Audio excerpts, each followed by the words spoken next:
Hi, I'm Sean Duggan, and welcome to TheFIX, the podcast about Photoshop, Lightroom, post-processing, and all the cool and creative things that we get to do with our images after the shoot.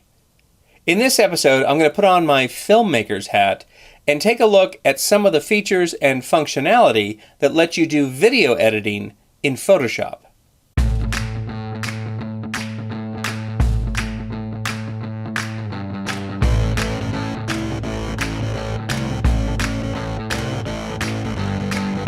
Well, thanks for tuning in and joining me as always. I do appreciate that. So as I mentioned in the introduction, the topic for this show is editing video in Photoshop.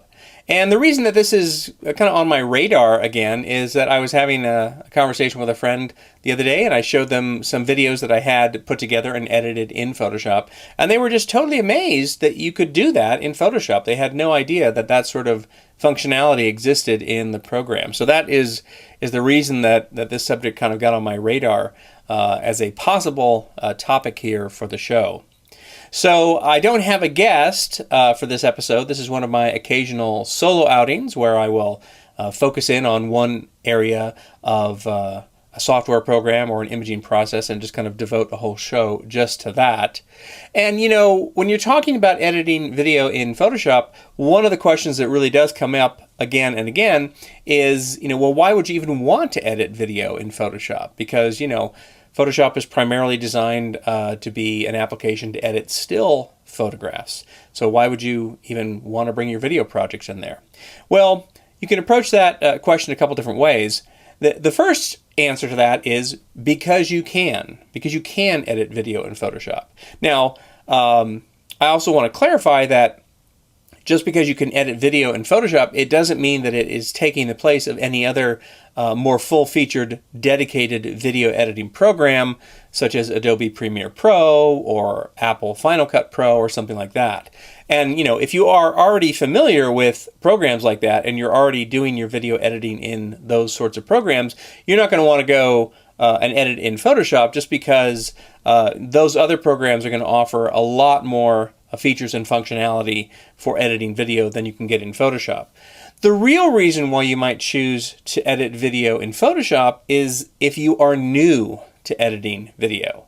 Because if you already know Photoshop, if you're already comfortable enough with Photoshop that you are familiar with working with layers and layer masks, adjustment layers, blending modes, things like that, then you can take all of that knowledge that you already have about Photoshop and easily apply it to your video editing projects. And that right there is a huge advantage, because if you've never edited video in a program like Adobe Premiere Pro or Final Cut, the interfaces in those programs are a lot more complicated and dense than Photoshop. And that's what I found when I first started working with Adobe Premiere Pro. It was just a very complex interface, and I didn't really know where to start. So, fortunately, I was able to go and take some lynda.com courses and kind of get up to speed. But once I realized that I could also edit video in Photoshop, that was a huge advantage to me in my kind of early days transitioning from being primarily a still image editor into working with video projects. So that is the whole gist of what this episode is all about, showing you the basics of how to do simple video editing in Photoshop and kind of get you up and running and up to speed, and so that you can apply what you already know about Photoshop to your own video editing projects. So without further ado, let's get right to it. I do have a project to work on for this episode. It's nothing in depth. It's a fairly simple and short project, but we're going to spend a little bit of time so I can show you some of the real basics and essentials of editing video clips and still photos together and applying a range of different techniques to them to arrive at a pleasing finished product. Before I get into Photoshop, I want to go over the file structure that I use in my video project folders. And this is actually a fairly important concept to get under your belt, because when you're working with a video project, when you open video files into Photoshop, Photoshop doesn't take the entire video clip and embed it in your working Photoshop file. It creates a link or a pointer back to where the actual video file is stored on your hard drive. So if the path back to that original video file changes, either through renaming the video file or moving the video file or moving the project folder onto another computer or something like that, you're not going to be able to work with that video clip. And Photoshop, when you open the project, will tell you, hey, this clip is missing, and give you an opportunity to go and find it. So what I like to do is I like to gather everything together into one video project file that is separate from my normal image archive, where I might normally be keeping my stills and video files, of course, that I manage in Adobe Lightroom. So you can see here I have my video demo project folder. I'll probably give it a more profound name at a later date. And inside there I have a folder for assets, and I'm going to open that so we can look inside there. And so I've got my audio assets here, which is just a short clip of music I might use for this. I've got some stills that I might use in this to overlay over some of the video. And then I have my folder of video clips. So this is how I like to arrange things. That way everything is sort of in one place, and I could, if necessary, move this entire folder onto another computer if I needed to work on the project remotely, and all of the assets associated with that project would all be there, and I'd still be able to work on that. I also have a folder here for rendered clips, and I use this to render out finished MP4 clips of my edited project that I've created in Photoshop. And I sometimes do that along the way if I wanted to sort of see how a certain clip is looking, because sometimes the video playback in Photoshop is not as smooth as you would like. It's a little bit slow, and it takes a while to build up a RAM preview for that. So sometimes it's easier just to render out a quick clip of that. And of course I'll use that once I render out a finished clip that I want to upload to the web or something like that. Alright, let's go into Photoshop now. And let me point out that I am using the motion workspace. So if I come up here to the window menu and go down to workspace, you can see it's set to motion. And the reason I'm doing that is that gives me access to the timeline panel, which you can see down here in the lower portion of my screen. We're going to be dealing with this quite a lot in this project here. So even though I have no files currently open into Photoshop, I can start a video project just by going into the timeline panel here. And over on the left-hand side, where the controls are, you can see that there is a little film strip button. If I open that, I can choose to add media. So I'll go into my assets folder here and into the video folder.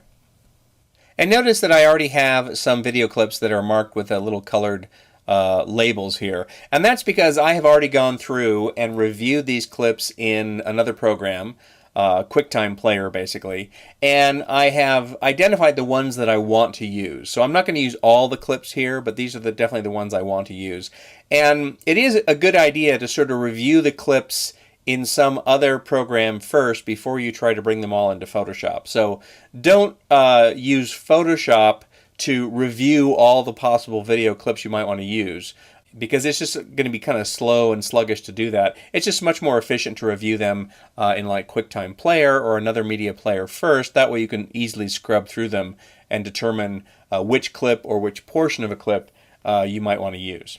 So what I'm going to do here is I'll just click on a few of these to bring them in. Select the first one, and then I'll command click on a few other ones here to bring all of those in. I guess I'll just bring in these here for the moment, and I'll choose open. So Photoshop has opened them up here, and if you look at the layers panel over here, you can see it has placed them into something called a video group. So I can close that there or open it back up. So this is just like a regular layer group that you might use to organize your layers in a multi-layered file that uses still images, but since these are video clips, it calls it a video group. And notice also that as I click on a layer in the video group here in the layers panel, it will select the corresponding element over in the timeline panel. So you can see how each one of those is being selected there. And of course I can click on a clip here in the timeline panel, and it will select the corresponding layer over in the layers panel.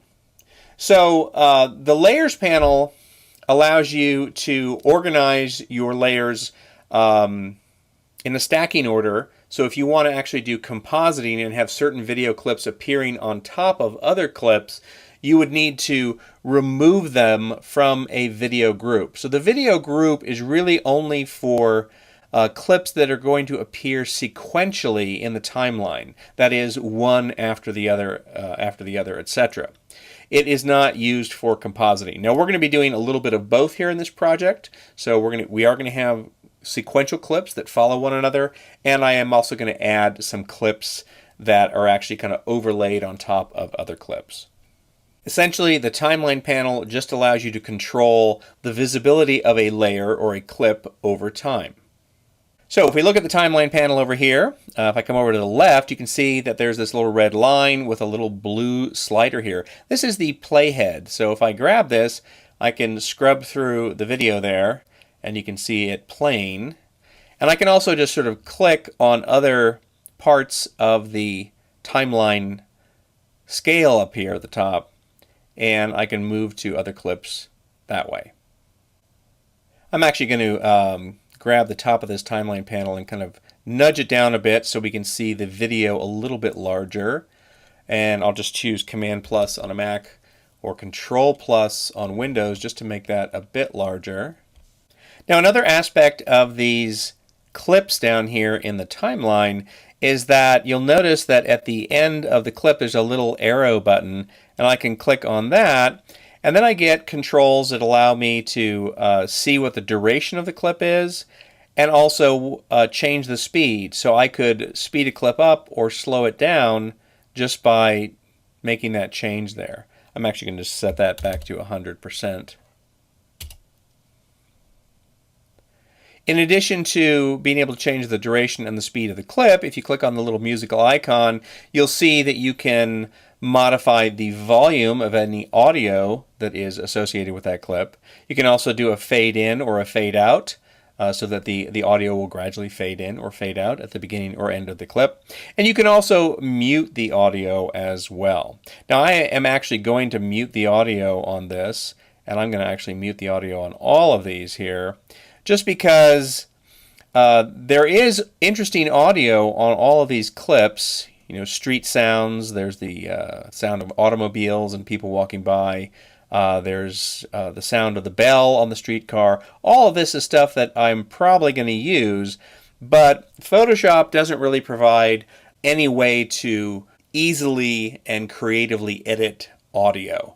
So what I'm going to do is I'm going to take these clips into another program like Adobe Audition, and I will pull the sound from those clips in that program and come up with an audio track of ambient street noise that I feel it works for my finished piece. So I'm not going to actually use the audio here from these clips because it'll just kind of jump from one to the other. So it's better to just turn that off. You can, if you want to, just also click on the sound icon here, the little speaker icon, to turn the audio off during the editing phase. Now, while we're on the subject of audio, if you notice here on the left side of the timeline that there is an entry here below my video group 1 for an audio track. So if you click on the musical note, you can choose to add audio. Now, I am going to do that at this point because I actually have an audio clip that I want to use for this, which is just a little bit of interesting background music that I think will work well. And you can see how that has placed this in here. And you can see here if I click on the end that I have the ability to change the volume and do a fade in and a fade out. I'm not going to do any fade in or fade outs because I actually have already done that on this particular audio clip. But it does show me the length of the audio clip. This is actually about 1 minute and 45 seconds. So what I need to do is edit my clips so that they do not extend beyond this audio clip, because this is just going to be kind of a short little urban vignette, sort of a city mood piece. It's not a video that has any sort of a storyline or anything like that. It just is some visual impressions of the city. And I'm going to use the first clip here as my foundation piece. And what this is this is just this view of the wall. And I was drawn to this because first I was taking still photographs of it, but I realized that it was really interesting that the wind was kind of ruffling the the awning there, so I thought that it would be kind of cool to do just a video composition. Now ideally I would have been on a tripod for this, but I didn't have a tripod with me. I was just sort of wandering around the city. So this is just all taken with my iPhone. All of these clips were. So this is going to be essentially the foundation clip, which we're going to open with and close with. And then I'm going to intercut some of these other clips in between parts of this main foundation clip of the dark wall and the awning, as well as overlay some of them on top of it and use blend modes and layer masks to kind of blend it in and create a little bit more of a interesting visual blend between the video clips. All right, so the first thing that we're going to do is we're going to add an adjustment layer, actually a couple of adjustment layers, to convert our video to black and white, and also to adjust the contrast a little bit. So to do that, I'm going to come over to my layers panel and I'm going to close the video group. And the reason I'm going to do that is I want the adjustment layer to apply to all of the clips. And right now, if I added the adjustment layer, because I have this bottom layer active, which is the first clip there in the timeline, it would only apply to that first clip. So I'm going to close that video group. And now that it's closed, I can come down to the Add Adjustment Layer button in the bottom of the Layers panel, and I'm just going to choose black and white. And you can see in the timeline this little purple bar that's been added. That represents the black and white adjustment layer. And you can see that it is extending across the entire duration of all of the clips that I have present there. Let me just actually take the yellows down a little bit and maybe the red down a little bit, just because this wall is a little bit bright with the yellows turned up. All right, next I'll add a curves adjustment layer. So I will click on the Add Adjustment Layer button, choose curves, and in the curve I'm just going to pull down on the darker part of the curve, just to kind of darken that down a little bit, and maybe up a little bit on the highlights so they're not getting too dark. Something like that looks pretty good. And of course I might want to click on the little timeline scale up here just to sort of click through and see how those adjustments are looking on other parts of the video. All right, so overall that looks good. I'll come over here to the left side of the timeline panel and I will click on the Reset to Start button to put my playhead back to the start. So we have already applied a couple of changes here that we would normally apply to a still image in Photoshop. We have added adjustment layers to affect the color and tonal quality of our photograph. So that is one way that we can actually take advantage of stuff that we already know how to do in Photoshop and easily apply that to our video project. All right, onward. Let's go to the very beginning of our video here, and I'm going to add a fade onto that beginning clip. To add a fade, I'm going to come to this fade or transition menu here, which is this little square that is diagonally divided between black and white. And you can see I have a number of different fade options that I can apply. I can set the duration of the fade down here if I want to. I'm just going to set that to be, a little over, 2 seconds, something like that. And I'm going to just choose a fade with black because I want this to fade up from black. So I'll just drag that fade with black onto the beginning of my clip there. And down here at the bottom of the timeline panel, if I adjust this slider between the small mountain and the large mountain, that allows me to kind of zoom in on the timeline panel and I can see things a little bit closer up. So you see this wedge here on that first clip, that is the fade. I can actually click on that and drag on it to adjust the fade that way if I want to. Again, I'll set that back to, a little over two minutes, something like that. Or rather 2 seconds. A 2-minute fade, that would be, you'd have to have a lot of patience to sit through that. But hey, it could be artistically significant. So if I scrub through this here, by grabbing the playhead, we can see how that is fading in really nicely there. So that's good, we like that.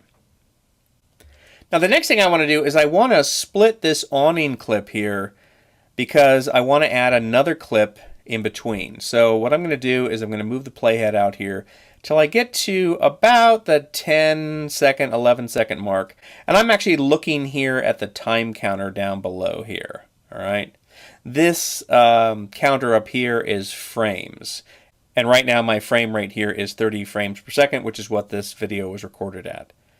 So now that I have my playhead there, I'm going to make sure I'm active on that video clip, and I'm going to right click on the playhead, and I'm just going to choose to split the clip. And you can see now that it is split into 2 different clips. Next, I want to move another clip into that second position. So let me zoom out here on the timeline. And I want to get this clip here. We'll just sort of put the playhead there so you can see what that looks like, which is the same awning, but just kind of looking out from looking out towards the street and up into the sky. So I can move this in 2 different ways. One way is right here in the timeline. I can just grab that and drag it down to where I want to put it and drop it there. Let me actually undo that and show you a different way. I can actually come to the Layers panel and drag it down that way, and you can see that it is snapped down in place there. So let's move the playhead down here and kind of scrub through and see how that looks. So overall, I like the way that that looks. One thing I'm noticing here is that the awning in both of these is roughly in the same position. It's, up in that upper part of the image. So I think it would be kind of cool to have a little fade between those. So let's do a slightly different type of fade. I'm going to do a crossfade. So once again, I'll come to the fade or transition menu, and I'll choose crossfade, and I'll leave the duration set to the same thing there, and I'll just drag that over the juncture between those 2 clips. And now you can see I have a slightly different kind of a fade icon here, and if I scrub through here, we can see how that is working. And I think that's working pretty good. Again, I can adjust the length of the fade here by dragging on that fade element there. I can also adjust when the fade is starting. If I felt, well, it really is starting a little bit too soon, I can nudge that up and change the length of the video clip. So that's actually something we haven't talked about, the fact that you can actually drag on the end of a video clip to make it longer or shorter. Now, obviously, you cannot make it longer than the original clip, but you can make it shorter, and this is a non-destructive change. It's not trimming or throwing away what you're not showing. It is just hiding it. Now, when you do make that shorter, you might have to drag the fade out a little bit longer. So if you're dragging kind of into the fade is going to get shorter, so you might have to adjust that there. And we'll just come back through here and see where that starts. Yeah, that looks pretty good. Nice little fade coming in there. Excellent. All right, let me see what the time of this second clip is of the looking out into the street. So it starts at about 9 seconds with the fade, and then we go up to, I don't know, 24 seconds. So way, way too long. Let's just have this be, something around, 5 or 6 seconds there. So I'm going to take the end part of this clip, just grabbing on the end of that, and then dragging in. And this little pop-up window is really nice because it shows you the total duration there. And also you can kind of drag it until you see the part of action in the video clip that you want to stop the clip on. So if there is some sort of action in the clip that is significant and you want to have it end at that point or begin at that point, this little pop-up window is great for that. All right, so I want to move on and do something a little bit different. This clip here is going to go back to our awning clip, and we're just going to do kind of a hard cut there, no fade. But what I want to do is I want to take another clip in here of people walking, and actually let's make the timeline view a little bit smaller so we can see where that is, and I'll just click up here so you can see this. So this is just a shot of the sidewalk of people walking by. There's a woman here. There we go. I love that. She's got her phone and her earbuds. Nice little detail. Sign of the times there. So I want to have that appear above this awning shot here, but I want to use a blend mode to kind of blend it into the dark areas of that clip. So in this sense, we're going to kind of transition away from purely sequential ordering of video clips and get into a little bit of very simple video compositing. So in order to do that, I have to remove this video clip here from my video group, because the video group really is only for clips that are arranged sequentially, one after the other. So I'm going to take this layer and I'm just going to drag it up here. Now notice the little highlight cues. If you see the little rectangle around the video group, that means it's just going to go right back in there. But if I move it up one more, you see I've got a little bit of a thicker line there, almost like a double line there, and that means I can place that layer between this layer. So right now it's going to go between the black and white adjustment layer and the video group. And now it's outside the video group, and you can see here in the timeline panel that it is now on its own track. So I can move this down to place it above this other clip.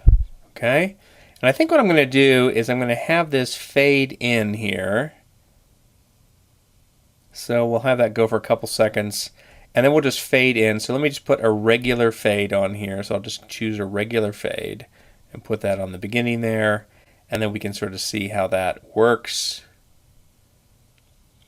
All right, so that's good. But what I want to do is use a blend mode. So I'm going to go to the top of the layers panel, and I'm going to choose the overlay blend mode. I think that that'll work pretty good. And let's just see how that looks there. We get the people walking by. Now, if I wanted to lighten this up to make the people show up a little bit better against that dark background, and I think I do, I'm going to now add an adjustment layer to affect only this layer. So I'll go down to the bottom of the layers panel and I'll choose curves. And in the curves properties panel, I'm going to click on the clipping button. And what this is going to do is it's going to clip this layer to the one immediately below it. So it will only affect the layer immediately below it. You can see here how it's indented. And now I can actually pull up on this to lighten that layer. And in conjunction with the blend mode that's being used, it's just going to lighten everything up there and make it look a little bit more visible as these people walk by. Yeah, I like that a lot better. However, one thing I don't like is the fact that that curves adjustment layer tends to really be brightening up this highlight on the wall. So I'm going to make my adjustment layer active. I'm going to get my brush tool, and I'm just going to paint with black on that layer mask there. So I just got a big soft fuzzy edge brush, and let me just make sure my opacity here is set to 100%. And I'm just going to paint with black there in those areas where I felt it was lightening the wall too much there. There we go. Nothing fancy.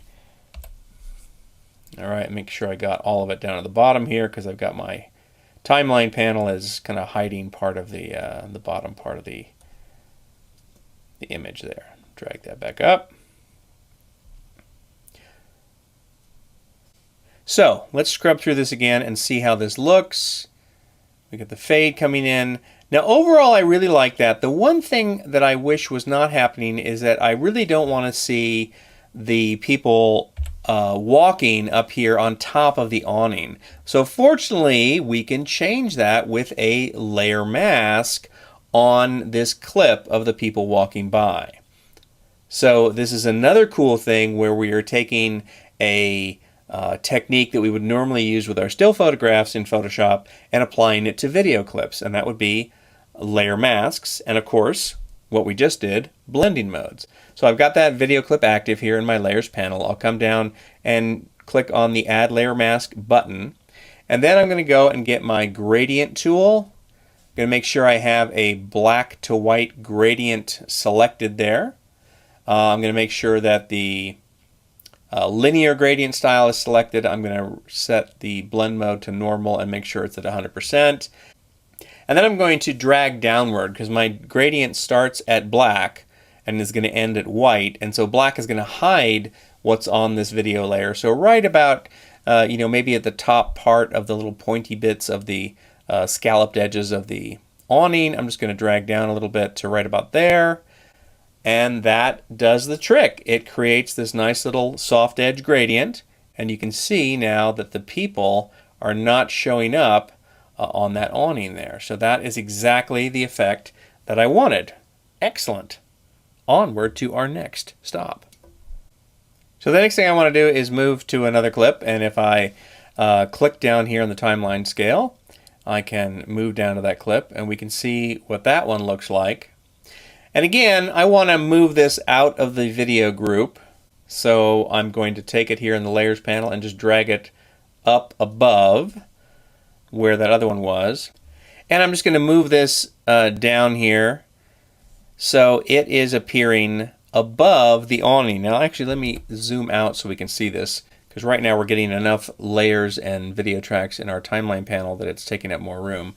So instead of actually clipping our foundation clip as we did earlier, I can actually just place this clip right on top of it. So that's just another way to do that.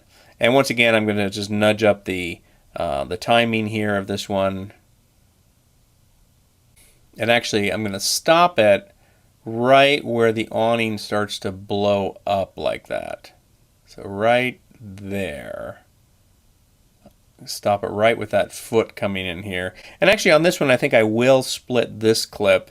This is the people walking, so I'll click on the playhead there to split that clip. And for the moment, I'm just going to, oops, here's a little mistake. Notice how both clips are moving there. That's because after you split a clip, they're both still selected. So I need to kind of click off that and just get the one that I want. And I'm just going to just stick this up above here, and we'll deal with that later. So I'm going to take my awning clip, my other awning clip here. So we will have this clip here like so. And then I'm going to put this clip in here. So we're going to go right from there to there. That actually starts a little bit too soon. And let's adjust the end of this other clip. So if you are listening to the audio version of this podcast on iTunes, you'll get the idea that this is a pretty visually intensive episode here. So if this intrigues you at all, I would encourage you to come back and watch the video version just so you can see how this is done. Now I'm going to tighten up the front end of this clip of the Irving awning here, just because it's kind of wobbly at first. And we'll have that moving like that. Very good. And again, I'm just going to adjust the timing on this clip here, so it's not too long here. And before I move on, I've just noticed that my adjustment layer over here in the layers panel has become unmoored from the video clip that I wanted to adjust it to. And that is right over here. So I will just double click on the curve icon in the layer, and then I can click again on that button here, which will clip it. I think when I was moving the other clip around and trying to reposition it on the track, it accidentally became unclipped from that. So it's always good to pay attention to those sorts of things so you can catch them while they're happening.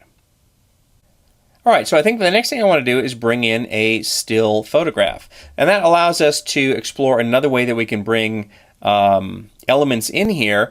And that is, you can either select the track that you want to work with and come over here to the film strip button and choose Add Media. And by the way, look at, there are some other interesting choices there. New video group from clips. You can replace footage. So if you have a certain track but you want to bring in another clip in, that's one way to do that. And of course, you can also delete the track. In addition to adding media this way, you can also come over to the right side of the timeline panel, and there's a little plus button, and that's another way that you can bring that in. So I'm going to go into my stills folder, and I'm going to get this picture called Checking Phone, and I'll just click OK to that. And you can see that that has come in right after the clip that was previously active there. And in the layers panel, you can see that it has placed that into its own little video group there. So I'm going to change the blend mode on this so it blends in with the video clip underneath it. Go to the top of the layers panel, and I'm going to choose screen because I really want to see more of this photograph here. But right now it's a little bit too light, so I can fix that in a number of ways. One way might be to take the opacity down so we're just not seeing as much of that there. I think I'm going to leave it set to 100%, but I'm going to add an adjustment layer to that So I'll choose the adjustment layer button, add a curves layer. It comes in already grouped here, so that's good. And I'm just going to pull down on this a little bit here so it's not quite so bright there. I definitely want to keep those real dark tones, but I really want to, kind of show that outline of that man there checking his phone. Something like that looks pretty good. And we'll just scrub through that and see how that looks. I really like how this striped graphic here on the side of the wall is intersecting with him. That looks pretty cool. And again, this is a still photograph, not a video, but I can adjust the length of this here just by grabbing the end of it and pulling out, so I can make it as long as I want there. Next, I'm going to take this other clip of the awning and I'm going to drag that up and just sort of have that show up right there. So we can scrub through here. We go from the one awning to this shot here and then to the other awning. Make that a little bit shorter. And I think I'm going to do another still photograph in here. So I'll click the plus icon down here at the end of this track on the right side, and I'm going to go and choose a different picture that I've already prepared here. And I'm going to use a blend mode on this, so I'm going to go to the blend mode menu and I'm going to choose screen because I want to emphasize the lighter areas, and that way that lines up really nice there with everything else that's going on there. And I'm actually going to take this layer and move it over because I really want to align that building, this edge of the building, right with the edge of the those black and white stripes there. And maybe I will even bring it down a bit so we don't have that real light area down below. Just something like that looks pretty cool. And let me do a layer mask on here like I did before. Now, the layer mask I'm going to add is going to hide the image up here on top of the awning. Now, I already have a layer mask that does that. So if we look down here in the layers panel, we can see that that was a layer mask that I created for the view of the people's feet walking along the sidewalk. Here's a great trick for copying a layer mask. I'm just going to hold down the Option key on a Mac or the Alt key on Windows and drag that layer mask up to the layer where I want to place it. And you can see how it's copied that mask, and now I have that showing up here to where I don't have that part of the picture showing up above the awning, and that really is the effect that I wanted to have there. Before I export this, I want to add a title track onto this. So what I'm going to do is I noticed that my curves layer is a little bit off center there, so I'm just going to nudge that back to the beginning. And let me actually just drag up on the timeline panel so we can see more of it here. So what I want to do is I want to select all of these tracks here, and I want to move them over to the right because I need to create a little bit of extra space to add my title at the beginning. So in the layers panel, what I'm going to do is I'm going to select my top layer here just by clicking on it to make it active, and then I'm going to hold down the Shift key and then select the bottom layer. So that selects all of the layers there in between those two click points. And now I can, in the timeline panel, I can drag here to move those and give myself some extra room here. And let's just sort of move my playhead there, and I can see how far I'm in. That's about 5 seconds in.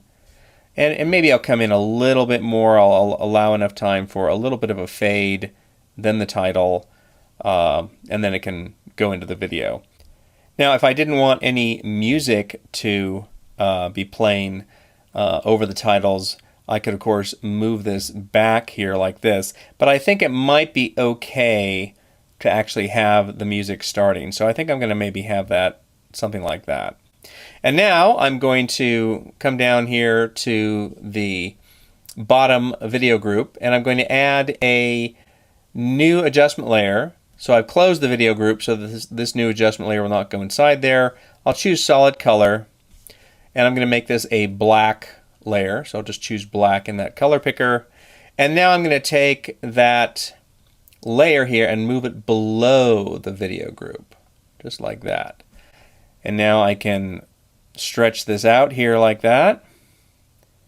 And I now have black. And then above that, I'm going to add just a type layer.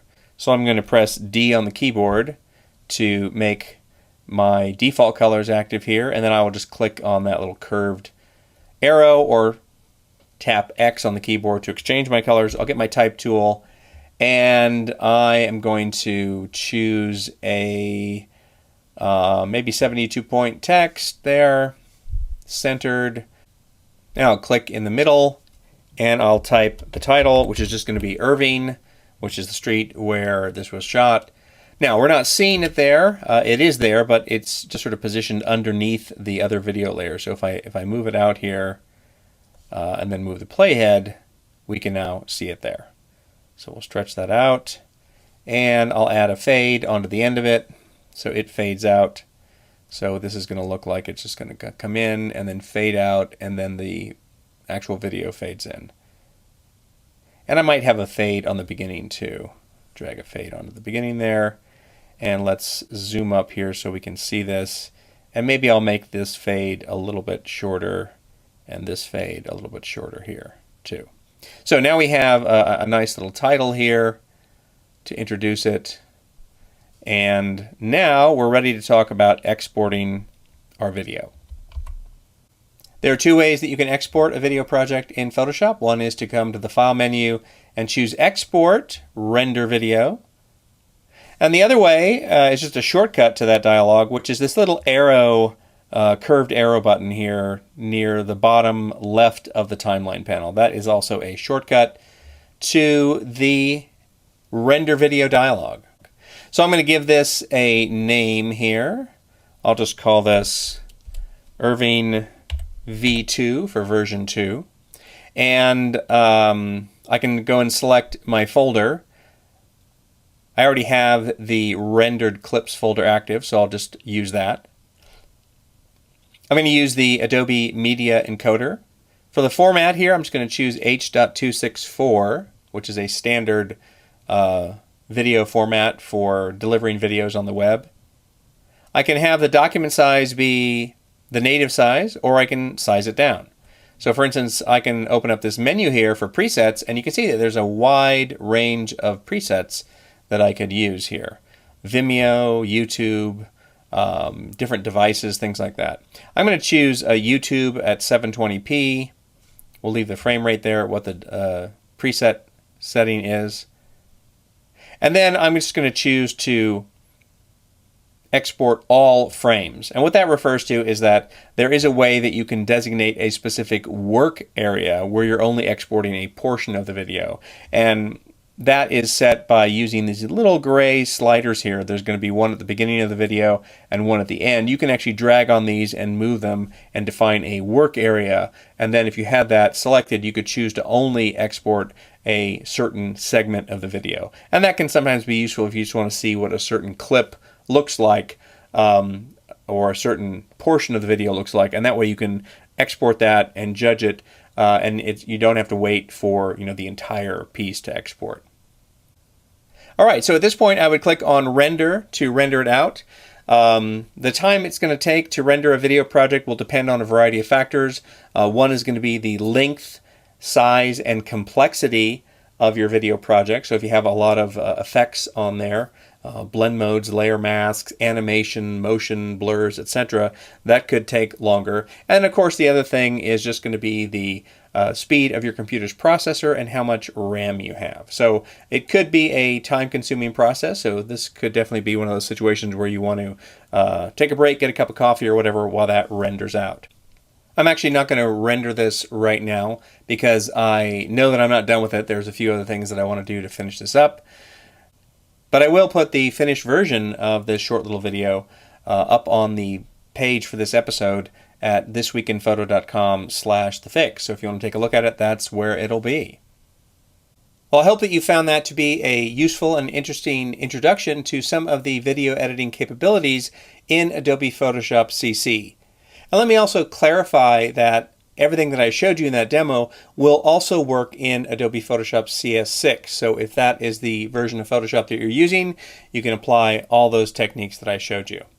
Now, as is often the case with Photoshop, I was really only able to kind of scratch the surface of what's possible with some of the video editing functionality in that program. And also with how you can apply other Photoshop techniques to your video projects, specifically as it pertains to a little bit more elaborate things such as video composites, where you are blending still images together with video clips to create like a totally new scene. Now, if that's something that you are interested in exploring further, I do have a lynda.com course on that very subject called Creative Video Compositing with Photoshop. And I'll put a link to that course in the show notes, as well as a link to some of the videos that I created when I was experimenting with this and coming up with course content for that class. So as always, thanks very much for tuning in and joining me. I do appreciate that. Remember, you can always subscribe to the audio version of this podcast on iTunes, and you can also watch the video version on the website at thisweekinphoto.com/TheFIX. I'm Sean Duggan. Thanks for watching, and I'll see you next week on The Fix.